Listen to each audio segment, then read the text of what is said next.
Hello, folks. Good evening. You're welcome to another edition of Just Banter. My name is Habib Enyola. Interesting times. I'm excited. I'm happy. I'm getting to see things happening in my lifetime. Though, yes, during our own time when we were youngsters, when we were in the university, we did do a lot of things. We did catch up, in terms of protests and riots. You had Hope 93. You also had the SAP riots. You also had the anti-military, riots when General Salam took over from General Abacha.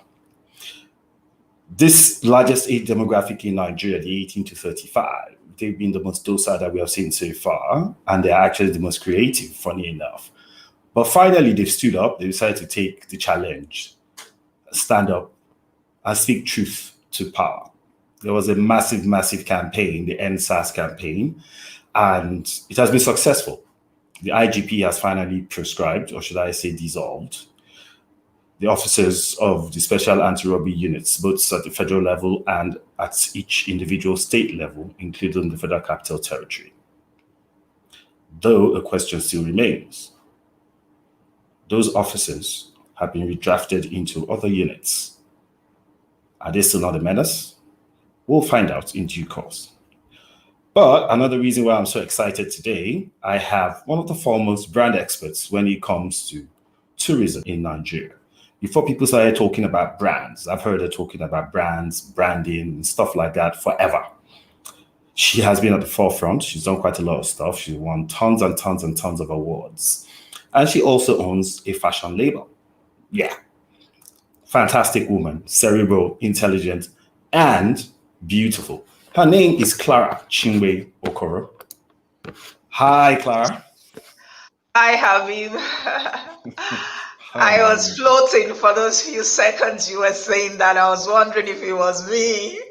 Oh, of course it is you. You do know all those things are true. You know you've done quite a lot when it comes to branding in Nigeria. A lot of people that are in the industry, they know you, they respect you, they love you, especially for your huge, huge contributions. That's aside your fantastic personality as well. Thank you so much. So glad to hear that. Thank you. Well, I've known you for a long time, say maybe about 20, 25 years. So I haven't seen you for like most of that, but I have been following up, I have been seeing the wonderful things that you've been doing so far, from managing brands to actually going into tourism, and then for you starting My Beautiful Africa, which is a fashion label. Now, you started a lot of these things when you were in that age demographic that is shaking the nation today, the age 18 to 35. So what was your inspiration when you initially started? What do you think of these guys that are doing stuff today? So it's absolutely normal, loads of energy bubbling to the fore and doing what exactly they're expected to do. I mean, you witnessed what happened in Hong Kong a few months ago, okay? Yeah. And I mean, it all came to fore with Arab Spring when it started. Young people were fed up of people fettering them and thinking that they must specify the lives these young people should live. And it got to a point, you know how it is when frustration gets to the point where you don't care any longer, the energy, it combusts. And that's what you're seeing right now with the young generation. And I'm so glad they are realizing that you can't import anyone from anywhere in the world to come fight for your rights. You have to do it yourself. Yeah. Oh, And exactly, it's their time to create the future they want, and they've taken a step, and I think it can only get better from now from what they've done. Talking about creativity, it's we call it when you're in the prime of your youth, when ideas seem like there's no impossibility in your dictionary. Oh, yeah. So it's until you get a bit older you begin to realize, oh my God, I think I overrated these ideas, but with that energy when you're young, that's when you can break those barriers and do it, believing that nothing can stop you. And it truly does happen for a lot of people. When you begin to have the hang-ups when you are a lot older, you begin to get a bit worried that, okay, am I sure I can take this risk at Yeah, this you become age? more cautious. You become more cautious. Exactly. So that's what happened. It was during, at that period in my life, a lot of these ideas came and I dived headlong into them. And, it's like taking risks. Some of them paid off, some of them didn't. I mean, you did carve a niche for yourself. You actually swam with the sharks, the likes of Pandora and Co. And I mean, you're afloat and you're still here. They didn't chew you up like most people will think that you can't, go against the big brands and stuff, and you need to be on their side or work for them to be able to carve a niche for yourself. But you did it successfully. A woman So, in Nigeria. yeah, I think it was, I had stubbornness in my DNA. I was Oh, really? extremely very tenacious about what I wanted, and I often talked to myself. I'm like, you're not focusing on the left or on the right. You're focusing right in front of you. And I Yeah, didn't care if I had the big sharks around me, or the competitors that I felt could swallow me. I yeah, had the focus that I needed to pursue. And I think that was what really kind of paid off for me in the end. And then coupled with the fact that when I came in with the ideas I came in with, the terrain was still a bit, would I call it, tame. It's okay, not, the internet had not caught on so badly now that everything is so mainstream now. So when we yeah, came with branding, advertising was still the major thing in the African continent. And we realized that branding was much more huge than advertising. And over the years, we actually broke it down to the point where it became mainstream in Africa. Most of the advertising festivals globally, we were there, and we were always on top of the game in bringing the new techniques of what was happening in marketing communications down to the level where the average brand here in Africa could understand it and apply it. And I'm so glad we were able to do that. I remember those days. I mean, I remember some of the stuff that I saw you do when it came to some of those advertising, those short clip recordings and stuff like that. And I used to wonder then, how does she do it? I mean, she was combining so many things. You were on MTA, you were running the branding thing at the same time and all whatnot. But you're a strong woman and it reflects in everything you do. And I know you like to portray it all the time, hence probably the painting behind you as well. So, you know, but it's fantastic. Anyways, it's great to have you on the show. Now, when Thank it you. comes to tourism, one of the major issues that we've had when it comes to tourism in Africa and Nigeria in particular has been security. So this NSAS thing, I looked at it and I was like, great. And I'm talking to Clara tonight. So she's probably going to have a thing or two to say when it comes to security and how it affects tourism in Africa. Especially when you look at the likes of the Argungu Fishing Festival. I mean, it's such a beautiful festival, but it hasn't gained the type of traction that we'd have thought it would have gained. The same thing goes for the Obudukat Ranch. And there's so many others like that in Nigeria, much less all over Africa. What are your thoughts on how security affects all these things? Habib, it's so, I mean, it gets my spirit down when, that comes on the radar. A couple of weeks ago, I was still discussing this during a pitch I was having before some, investors I was talking to, and it was so absolutely like the bull in the china shop. I mean, Yeah. my colleague, I would call him, was still trying to tell me, oh no, I mean, countries have their issues and all that. And I'm like, I'm sorry, but it's beyond other countries having their issues. These are people's lives you're talking about. I wouldn't even go on a road trip now from here to Abia State because I'm worried about what's going to happen between Shagamu and Ore or getting Yeah. into Benin. I'm extremely worried because I don't know who's going to come out of the bush with AK-47 and face me. Not to talk of if I get tourists coming from the UK, from Canada, from US, and I'm taking Yeah. them on the road tour. What am I going to tell them if such things happen? So we're not kidding ourselves. These are realities we're facing. It's Oh yeah. heavily affecting the tourism industry. Security is number one on the list. If you can't handle security, no tourist wants to risk their lives coming into your country. Do you understand? Except they're the daredevils who really want to look for action-packed, adrenaline-packed, dangerous vacations, but they're very far and few in between for those sort of markets. It's really, really something the guys at the top need to think about. If tourism is going to flourish in Nigeria, we've got some of the best tourist sites you can talk about in the world. And that was why my focus was Africa. But with that fly on the ointment, which is security, it's like running round in circles, Well, I wouldn't call it a fly. I would actually think it was, a swarm of flies, because there's so much going on. There was a time when I took a road trip from Ilorin to Abuja with a friend who came from the UK, and he hadn't been to Nigeria maybe 30 years. He left when he was a kid.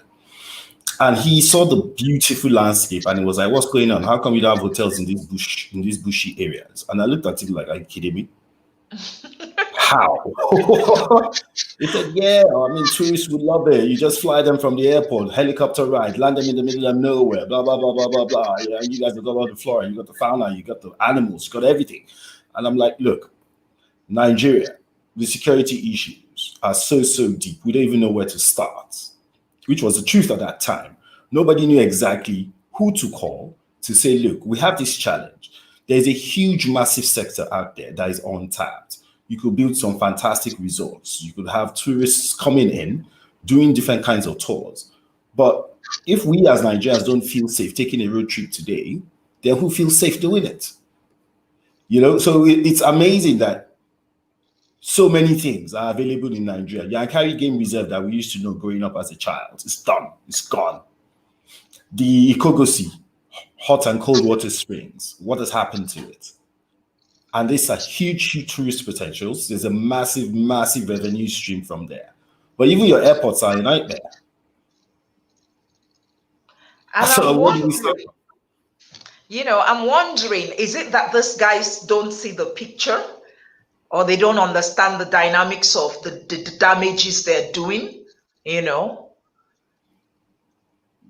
I want to just like, It's amazing, because when you think about it, for Africa, tourism is 8.5% of Africa's GDP and employs roughly about 25 million people. Now, that's just a tiny fraction of what is actually possible when we talk of tourism in Africa. Where do you think we could start from in terms of branding our tourism in Africa? Okay, so I'm going to start with the story of my beautiful Africa and how it came into being. In 2014, April, I went in for a conference in Banjul in Gambia, and we were a couple of women who had some policy projects to work on, and so we decided to have it in Gambia. And so by then, I had started making my kaftans, which were African, tropical kaftans, the kind of free clothing that fits the tropics, because I decided I didn't want to wear suits or straight-laced jackets that would be very hot with the kind of weather they had there. So I made those kaftans specifically for that vacation. Yeah, I saw some of those beautiful business. Yeah. So apparently, I was on the stage with some other women during the panel talks, and I kept wearing my kaftans all throughout. And majority of them were so fascinated because everybody came in their suits and their skirts, and here I was feeling very comfortable with the weather and everything, and with my costumes. And then there's this lady who walked up to me, and I didn't actually believe it. She was so damn serious that, "Can I please take off the clothes? Can we go to her hotel room?" She gave me one of her clothes and then take the cap. And that was when the light bulb went off, and I'm like, so there's really actually beauty in this African fabrics, because it was majority of the patterns were tropical plants I designed them specifically with landscapes in mind.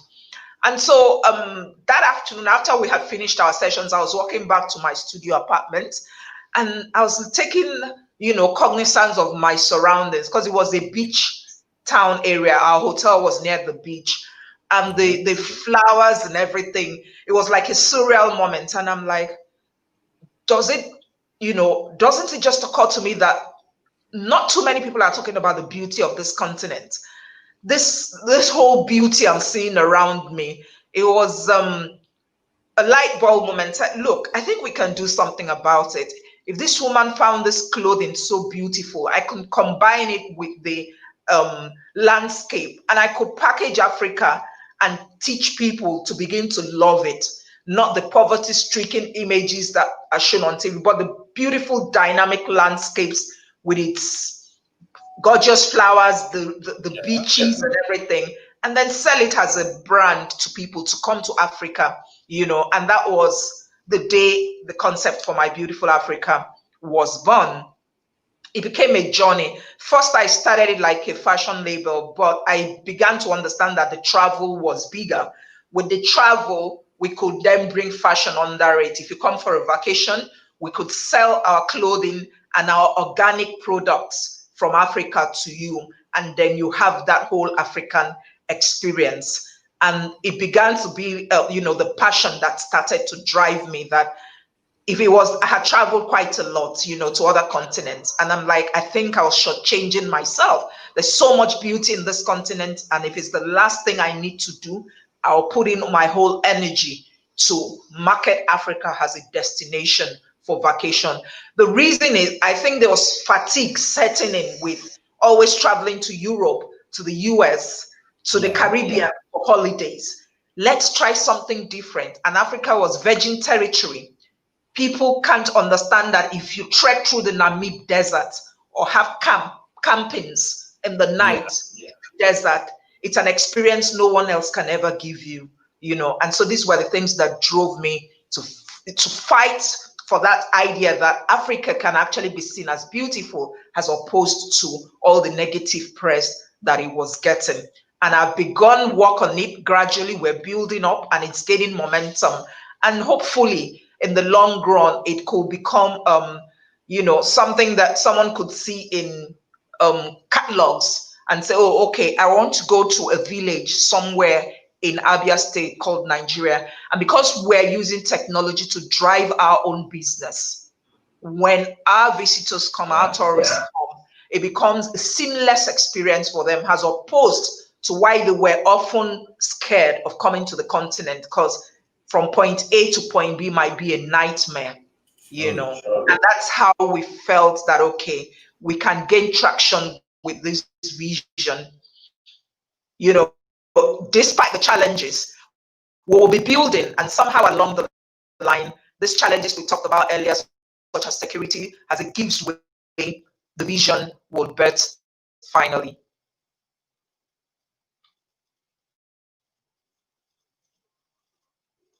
You're on mute, Habib. You're on mute. Can you hear me now? Yes, I can. Okay, brilliant. So sorry about that. I think there was a glitch of some sort. So we are totally in support of running Africa as a tourism destination. I'm a big fan of that. I've been to several African countries, and I'm in love with the African continent, all the way from Senegal to Ethiopia, Tunisia, Morocco, South Africa. I've seen quite a little bit of Africa. Not as nearly as much as I would love to, but I've seen quite a lot. But one thing keeps coming to mind when you keep looking at all of these things.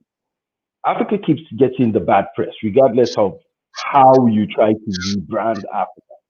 So take, for instance, when you talk about Senegal and tourism, something comes to mind, especially when you're talking about Senegal in Western Europe. You find that 70 to 80% of the people who go to Senegal on holiday are middle-aged to late-aged women who are going there for sex tourism, who are going there and they exploit young children. Well, there are males as well that do it, but I think the women were, much more. in terms of numbers. And a lot of people looked at it and were like, what exactly is going on in Africa? Why does it always have to be the negative things? You know, and it hit me. And I was like, but there was so much going on. So how come it's not the positives that they're talking about? It's still the negatives. I mean, people always dismisses the conspiracy theory aspect of things like, but you know, behind all this, I can still see that there's some sort of connecting dots to read. You ask yourself, why is it more expensive to go from Lagos to Abidjan than it is to fly from Lagos to London? Oh, well, you know, I mean, it still shocks me when you think about it. It's so much more expensive to fly Exactly. within Africa than to fly out of the continent. So there are powers who understand, and it's the same Westerners who come into Africa more of the time to take the vacations. I was in Abidjan sometime in 2013, and after, you know, during the conference we had breaks and everything, and we went to this beach somewhere in the middle of nowhere in Abidjan in Cote d'Ivoire. And it Yeah. was miles and miles of coconut lined white beaches. Okay. And the guy who had the condo where we stayed was a Lebanese guy in the middle of nowhere in The middle Cote of d'Ivoire. nowhere. Do you understand? They understand the dynamics of what we have here in Africa. They invest, but they want to keep it away from you, the typical African. Do you understand? That, And so they that's amazing. exploit it. Exactly. They exploit it.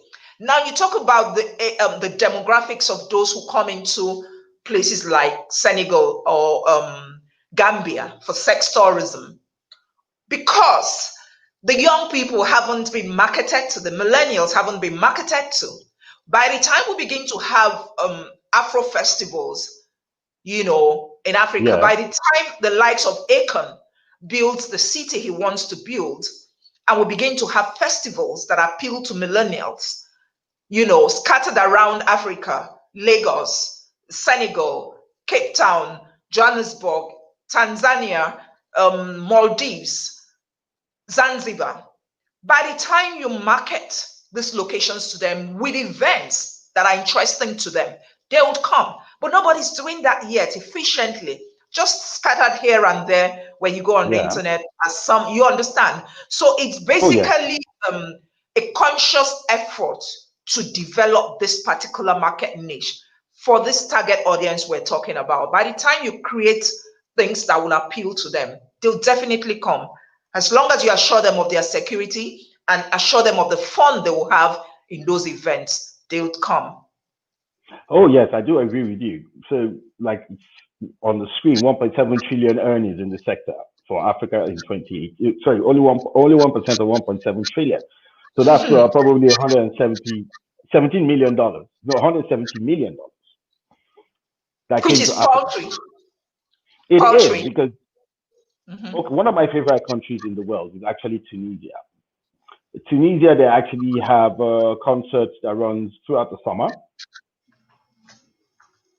and it's fantastic. It's held in the Qatar, so they have the second largest amphitheater after Rome, and then concerts upon concerts upon concerts around there all through the summer. In winter, they also have a 3-day concert in the desert. Wow. Non-stop 3-day concert. Now that concert, I have no idea how much it generates, but one thing I do know for a fact is over 60 to 70% of the people you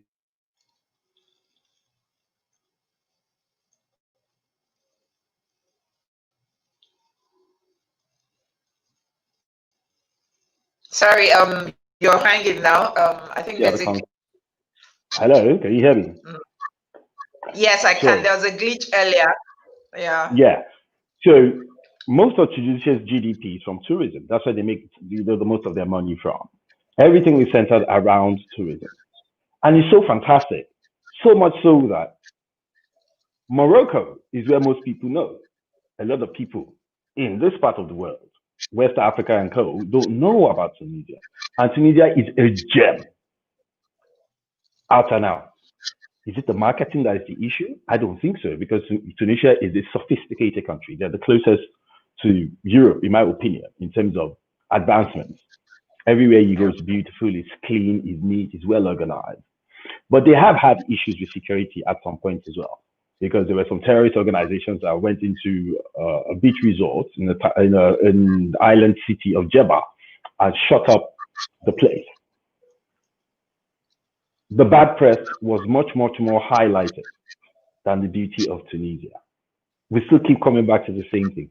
How do we, as Africans, now come together and start to run sustainable campaigns to brand our tourism sector?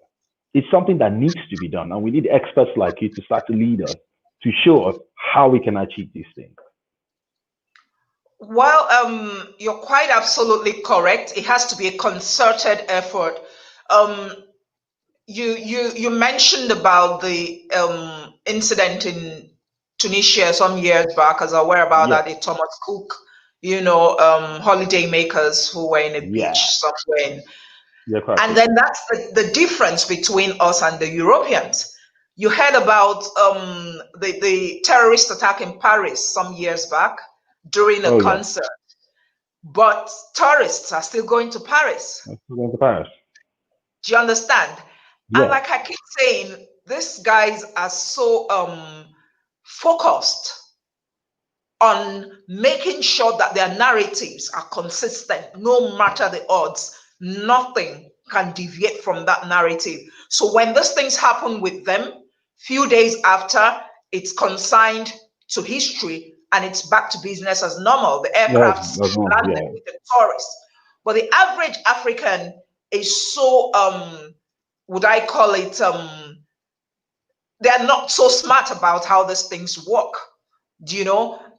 It's a concerted effort. There has to be the concerted effort to make sure that you keep at it. It's like, whether the mountains are falling or the seas are drowning, we must keep on at what, keep coming, I guarantee you that your experience will still be there. And that's absolutely what I think our generation should work on. I think it's something we should all come together to really think about as young people. The continent is there. No foreigner is going to come to do. Instead, they would rather come to take advantage of what we have and go back. It's us that will come together with agencies, marketing communications outfits, influencers. Exactly, and begin to develop very credible campaigns that will be consistent year in, year out. And then before you know it, we'll build the crowd that would always make Africa a location to come to, Okay, we're going to take a quick break right now. When we come back, we're going to be talking about the connection between West Africa, North Africa, Southern Africa, in terms of how affordable, or how to make it affordable for people to be able to go on package holidays the same way you have Europeans going on package holidays. We'll be back shortly after this break. Thank you. All right.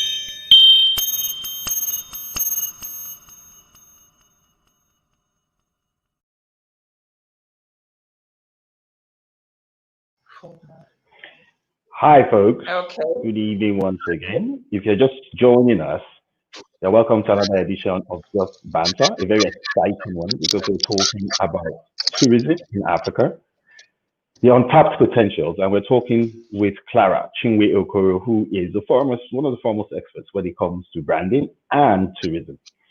So, Clara, you are tapping into two massive businesses at the same time.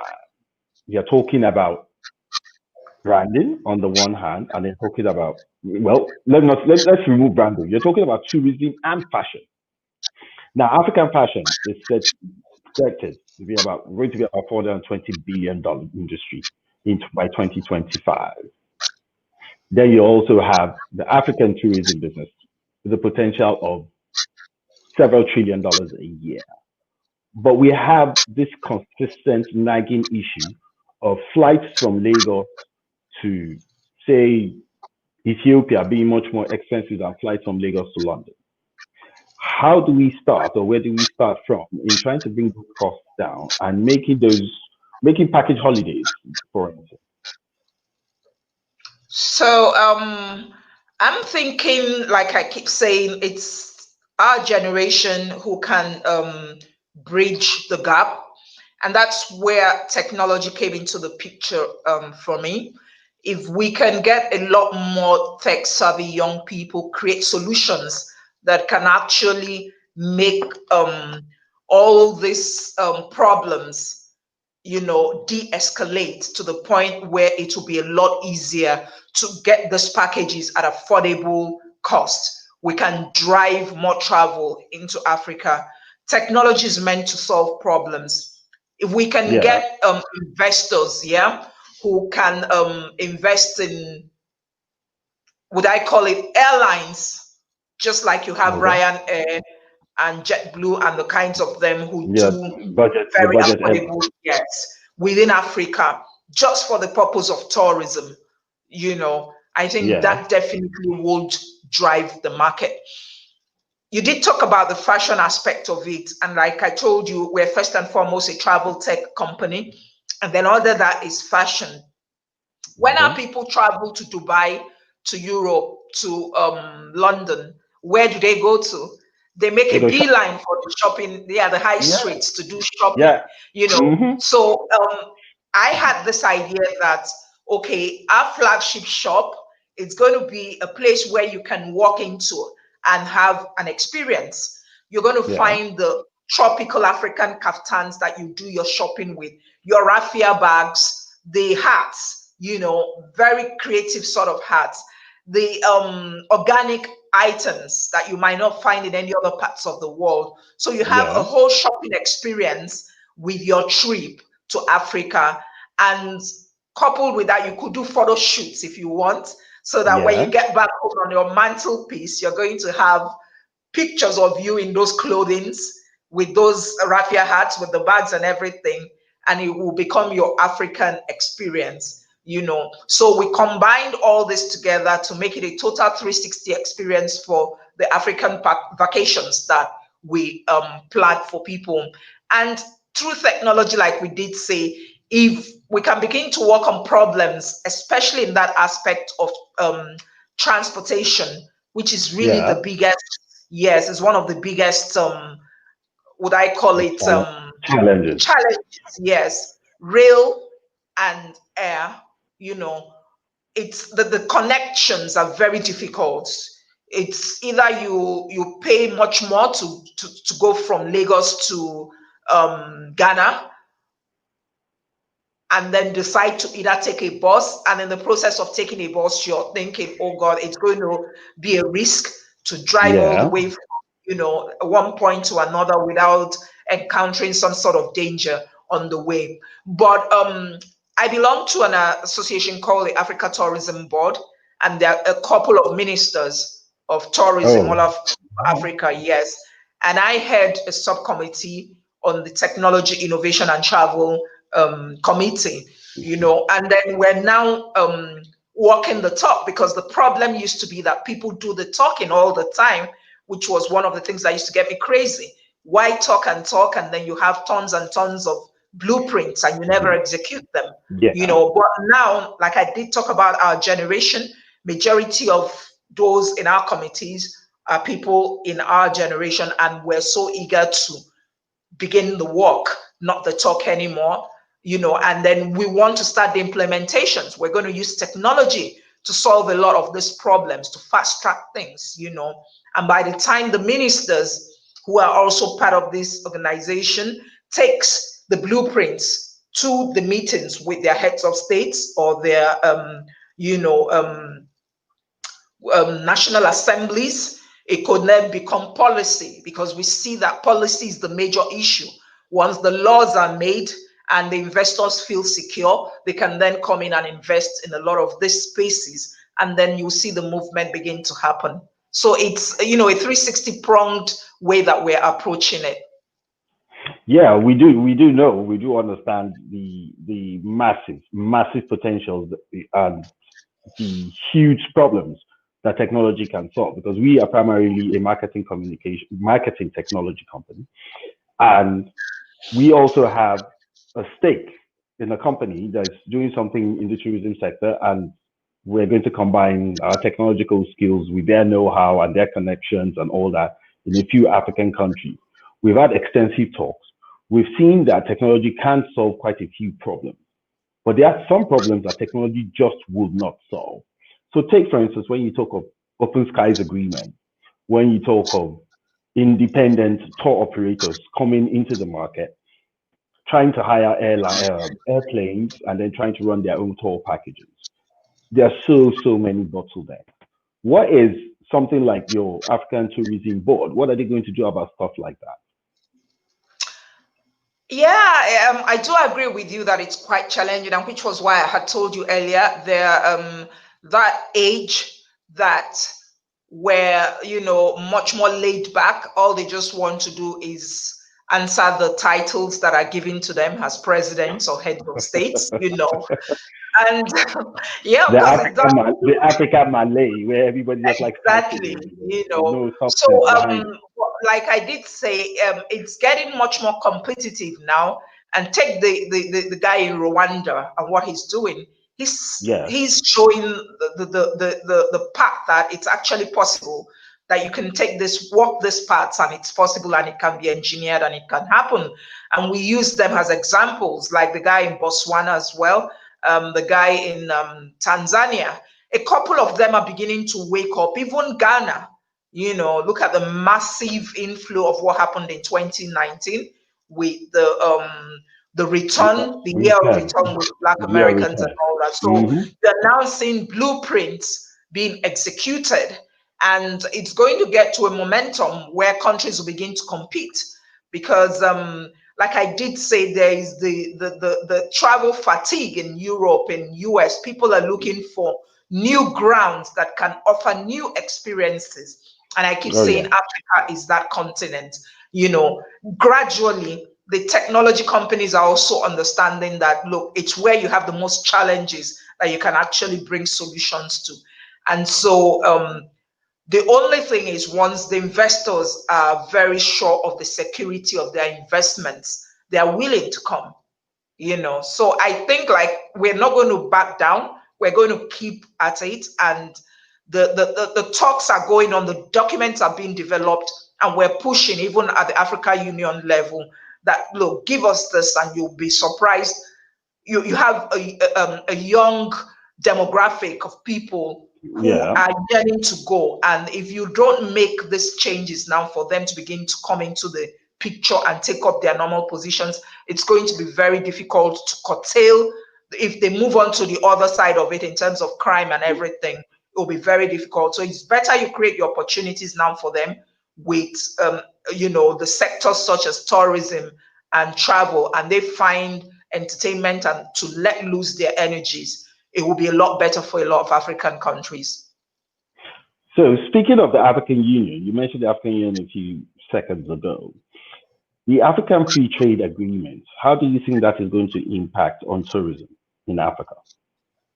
Yeah, it's still same thing we talk about. We develop these fantastic documents, but when it comes to implementation, it's one of the biggest challenges Africa has, and I still think it's what's bogging down the continent. I mean, Europe, when they decided they wanted to become the European Union, they worked on a document, and set a time frame and executed it and became the European Union.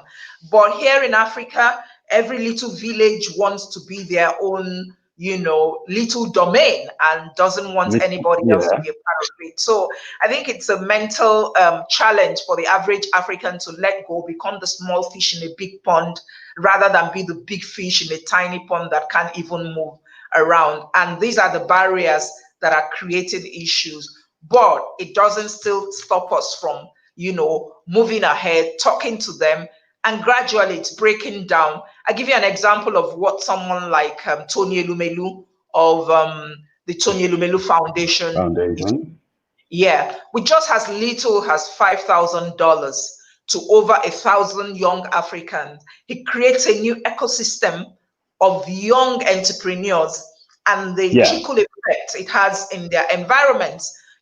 So we're saying, look, if someone like this could actually create this little change with this model, why can't governments begin to understand that it's possible? And gradually, even presidents are keen into his sort of vision and driving their young people to create ecosystems to open up their economies through partnerships and collaborations. And this is the way tourism will begin to grow, because you can't just exist like an island. It's not possible. In Europe, I mean, quite well, I can go from Rome to the south of France with, the rail train. I could just you can go all the way to Poland, as a matter of fact. Exactly. But it's not possible here in this continent. So those are the things we're actually working to break down. It's gradual, but I know it's going to be fast tracked once younger people are getting into government and speeding up the policies that will make those things happen. We're good to go. So when you talk of the rail system, for instance, so like the federal government of Nigeria is trying to do something about the rail system, Lagos, Ibadan, Itape, to worry and stuff like that. This seems to be isolated railway systems. I don't understand. How do they hope to drive enough revenue to be able to have a trickle-down effect into other sectors? Do you see that happening? Well, I mean, a beggar has no choice. I would say it's actually amazing that they're even doing it. You get me? So it's a question of, okay, we can start from somewhere. So we can take the tour bus, stop at this point, get into our hotels. The next day we get into a train and get into Ibadan. And from there we get to Idere Hills. And then from there we can get into Osun State. They're walking, they're getting somewhere, they're getting up, unlike what it was in the past when nothing was being done at all. So I'm glad that hopefully they also have a blueprint they're working with. So as long as they're not stopping, as long as they're working, wherever they stop, the next government after them will take on and do the next connecting train. And before you know it, I'm sure, these things we're talking about with Africa being connected through the sub-Saharan, route will become a reality, Okay. So our viewers, we are going to show you a quick clip of some of the things that you can see when you travel to different places all across Africa. And when we get back, we're going to be taking one or two questions from the viewers, or rather that the viewers have for Clara. So we'll be back shortly after. All right.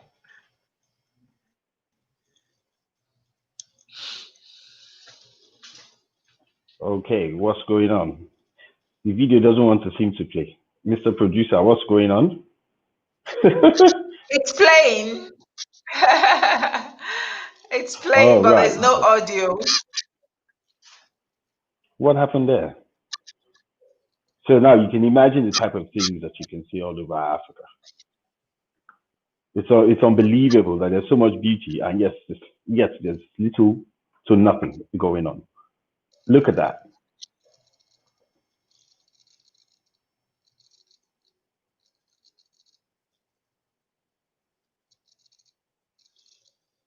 I mean, this is amazing. There's so when you look at this part of Mali, for instance. Honestly, it's amazing. Lake Nakuru Park in Kenya. The lower Zambezi. Oh, wow. I was really beginning to get lost in that before I went off. Oh wow. Amazing.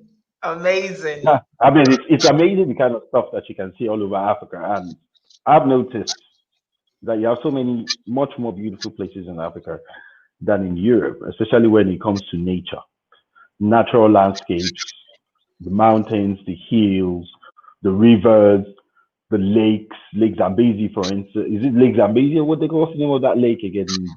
Somewhere in Zimbabwe. Zambezi. Zambezi Yeah, River.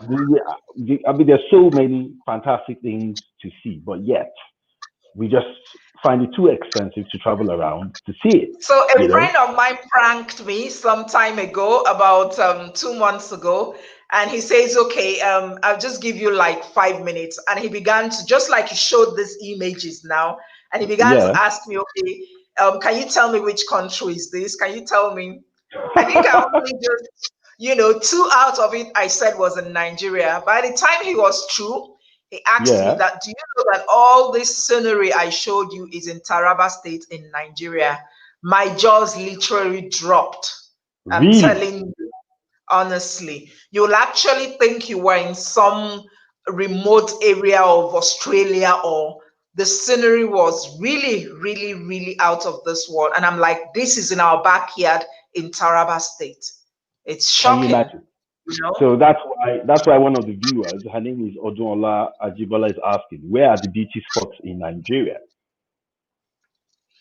Oh, that, like I said, that I was just talking about Taraba State. So you can imagine if people came to invest in hotels or properties in Taraba State. These are savannas, the greenery, Yeah. then the mountains. You can actually stay on some of the mountains, and the cloud is touchable. You know, Wow. it's Oh my goodness, I was literally like, you mean we have this in Nigeria and nobody's talking about them? I think it's a blueprint that we need to really develop, and people have to let the private sector come in, because they're just lying waste and nothing is being done. Talking about beauty spots, they're everywhere. When I was doing my youth service then with Chevron Oil, every weekend Yeah. the boat guy was fed up of me, and because I used to force him to take me, across Yeah. the water into Takwa Bay. And I'll get to Takwa Bay and I'll do my swimming and I'll do rock climbing and I'll do, then a lot of people didn't know Takwa Bay was existing, Yeah. but this Mm-hmm. was an island on its own. Then Yeah. you talk about when we were in the university, when we were in our association ISEC, and we had some of our colleagues come from other parts of the world. We'll take them on hiking trips in Jos, because we moved Yeah. around, Justice. yes, Oh, our yeah. annual celebrations. And Jos was one of the most beautiful spots on earth I ever visited. I don't know, the terrorist issues must have destroyed a lot now, but then far back during our university days, you would think you were in Europe, because even snow used to fall there in Jos then, Oh, yeah. And then you talk about beaches. You talk about Badagry, the coconut lined trees of beaches, miles and miles of beaches, And it's just now that we're actually waking up to the fact that these are investments. You know what beachfront properties are worth in places like Florida? Oh, yeah. Do Oh, yeah. you understand? So there's so many beauty spots. You can't even turn around without seeing one. But it's just that it hasn't been developed the way it should be packaged for a tourist to look at it as a viable option if they're making a choice for their vacation. You must make it attractive to them. And because if I'm paying money to go to somewhere, I like my comfort. I like the fact that I'm going to sit in my hotel room and look out, and I'm looking at beautiful aesthetic views around Yeah. me, not dirty surroundings and things like that. So I think it's the part of making sure that it's packaged in such a way that is attractive to the average traveler. Well, one of the most beautiful places I have been to in Nigeria is actually Akwa Ibom State. Akwa Ibom has some of the lushest beaches I've ever seen. The food is fantastic. The air is crisp. It's clean. It's lovely. And I asked myself, will I not move to Akwa Ibom? And all of that. Because I like it. because because I'd been to Calabar and I was tempted, Calabar is beautiful, it's nice, blah. But when I went to Akwa Ibom, I was like, what? Are you kidding me? Nigeria? You have all of this? And then I haven't even seen as much of the world as I've seen right now, and I was that carried away. That is how beautiful Nigeria is. We have one of our guests, one of our viewers on the show also saying this. She's reiterating the facts. So Nigeria is a beautiful country, and there are many things to be done in terms of tourism. Let's just pray it will be secure again. So that Absolutely. the issue of security just keeps cropping up over and over and over and over again. One of our other viewers is also saying the same thing. How do we ensure security for tourists and engender confidence in security in trouble spots? It just never Yeah. ends. Because if I'm a tourist and I have to pay you to get me mobile policeman, then it's no longer a vacation. If I'm No going to longer. have, you understand? So Why would I the have people with guns around me? It makes me uncomfortable. So exactly. I mean, you can imagine what it is like in Europe. You're in your hotel room, it's 2 a.m. in the morning, you still get out and walk around. Everywhere is lit. You're still oh yeah, seeing people on the streets and all that. But in some parts of Africa here, you dare not do that because you're worried what's going to happen next to you. And I mean, do you have insurance that covers your safety and all that? So security is the bull in the china shop. If it can be handled alongside infrastructure in terms of trains and transportation, Africa will, I think, oil will become, nothing compared to tourism because oh we've got the yeah, landscape. oh yeah. So I went to Monrovia at some point. That's the capital of Liberia, and I wanted to go to the Monterrado Hills, which is outside of Monrovia, the capital. It's a fantastic, beautiful place. My friend that I went to visit actually said, you know what, you need armed guards to go with you. Oh my God. I could understand, I could relate with it simply because they had had a civil war and all of that. So there was still a large proliferation of arms in circulation. So it was possible that anything could happen. But Yeah. I was so tempted. I told him, you know what? We still have to go to those Monterrado Hills because it's absolutely beautiful. Some of the most beautiful pictures I've ever taken in my life were also in Jos, just that you mentioned earlier on. The anthracite hills, the roads to Cherry Bukuru. Hills. Yeah. Yeah, I mean it's. I don't want to use that word on air, but it's simply mind blowing. It's amazing. It's amazing that you have such beauty all across Africa. But sub-Saharan Africa seems to be the one having most of the problems as compared to North Africa. Yeah, I really can't understand, the dynamics of why we can't see beyond our noses, because Yeah, what if everything about these security issues went away and we had a better future? I mean, can't they always look at those dynamics that look, why don't we just, I mean, I don't think twice about getting into an aircraft, flying into Paris, and getting into another aircraft, flying into Cannes. It's normal to me. I never think twice about my security. In fact, if I'm going hmm there, I'm like, okay, I'm going to have the best of my, vacation, and I'm so relaxed and everything. But if I'm traveling from here to Abuja, because I love road trips, same here, I'm same like, here. I begin to get worried. Yeah, I can afford to fly, but I wanted to see the greeneries around me. I want to see the roads as it's flying past me. That's the beauty of life. When I was younger, when my father used to take us home in the car and we travel, we didn't used to go with aircraft. We'll go with my Yeah, dad, his younger brother, and we'll drive. And I know we used to stop on the roadside, buy things, discuss with the locals there and all that. And that was the beauty of life. Those memories, you can never take them away from me. And never. I just keep wondering, why can't we go back to those days? Why can't we just be a country? I'm not interested in taking on another citizenship. I love Nigeria, but I would love a Nigeria that I can go from point A to B without wondering if my life is going to end in the next 1 hour.